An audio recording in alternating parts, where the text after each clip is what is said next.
အားလုံးပဲမင်္ဂလာပါကျွန်တော်ဒီနေ့ပြောပြပေးခြင်းတဲ့ပုံမြင်လေးကတော့ဆလာတီဒီဇက်ဆိုတဲ့950မီပတ်တော်တွေကဘုရားလောင်းတော်ဖြစ်စဉ်စထုတ်လေးပဲဖြစ်ပါတယ်ရှေ့လွန်လေပြီးသောအခါဘာယာနတီမြို့တော်၌ဗျာရမင်းကြီးထီနန်ဆိုးဆန်စဉ်ဘုရားလောင်းသည်ဆူရတေရီအမည်ရှိသောတထေးကြီးဖြစ်လေသည်တထေးကြီးသည်ဗျာရမင်းအားခါစားရန်အိမ်မှထွက်လာခဲ့ရာလမ်းတွင်ကြွက်သေးတကောင်ကိုတွေ့၍ဉာဏ်ပညာနှင့်ပြည့်စုံတော်မူသည်ဤကြွက်သေးကိုအရင်ပြုကကြီးပွားချမ်းသာနိုင်မည်ဟုဆိုလိုက်သည်ထိုစကားကိုစင်ရသားတယောက်ကကြားသဖြင့်ရင်းကြွက်သေးကောင်ကိုယူ၍ဈေးတွင်ကြောင်စာဖြစ်ရောင်းရာအတပြားတရွေးရလေသည်ထိုအတပြားဖြစ်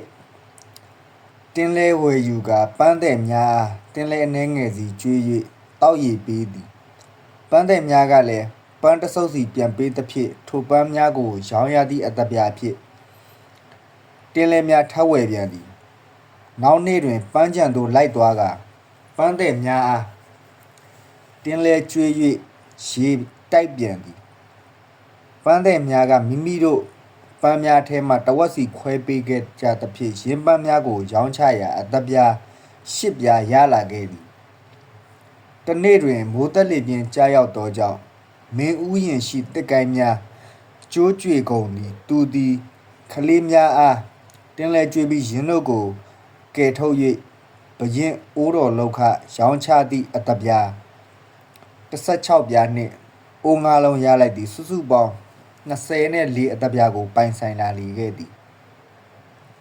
တဖန်မျက်ရည်သမားတို့အားတောက်ရည်များပေးဝေပြန်သည်မျက်ရည်သမားတို့ကအကူညီလိုကပြောပါကူညီမည်ဟုဆိုကြသည်ထို့နောက်မိတ်ဆွေတစ်ထက်ရှာရန်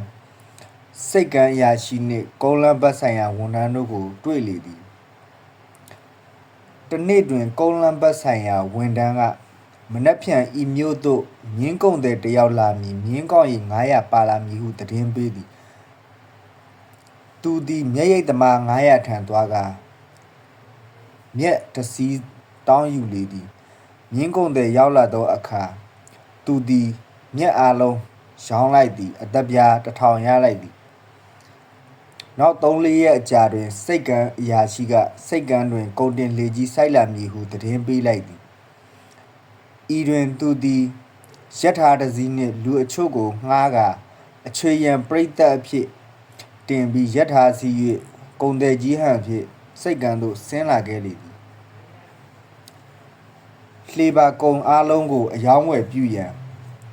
လှေသူကြီးနှင့်ဂတိကဝတ်ပြုကြပြီးလှေသူကြီးအားတစ္ဆာပြုစေသည့်အနေဖြင့်လက်ဆောင်လက်စွပ်တကွင်ပေးလေသည်